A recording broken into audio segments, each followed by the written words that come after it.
A man wants to succeed in his planned work in some way. Whether it is through muscle power, position, erudition, or eloquence, he does not sleep until he achieves complete success in his program. He is not usually in a state of thinking whether the work he has set out to do is righteous, whether it will harm others, or whether the path he is following is right. He looks for the nearest way to complete the work. We see this trait in many people.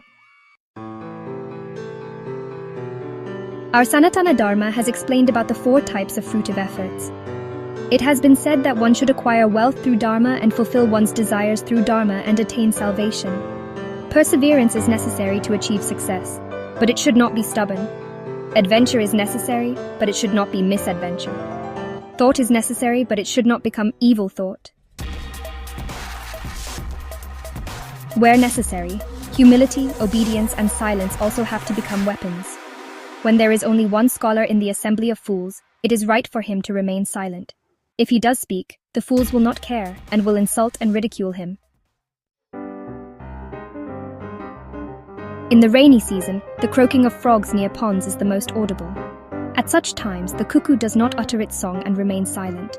It thinks it is better not to make its voice heard in that noise pollution. Isn't that why it is defeated?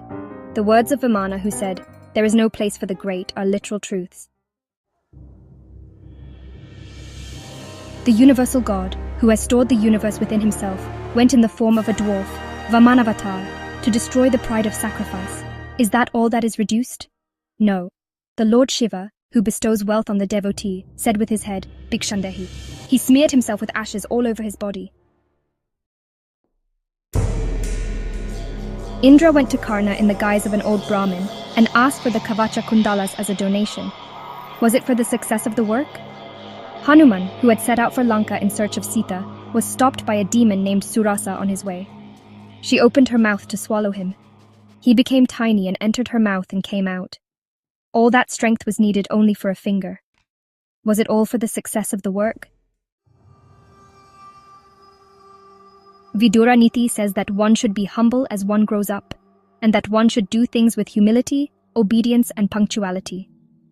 We have all heard such proverbs as, "The vastness of everything is oppressive, and the fullness of nothing is not sufficient." I was so foolish as to think that I knew everything when I was not wise. But after gaining some knowledge from my teachers, I realized the truth, that I am an ignorant person who knows nothing, is the message of Bhartruhari's sataka. A mango tree full of sweet juices is weighed down by the weight of its fruits. For whom? For us. Can we not praise the tree when they are picked up?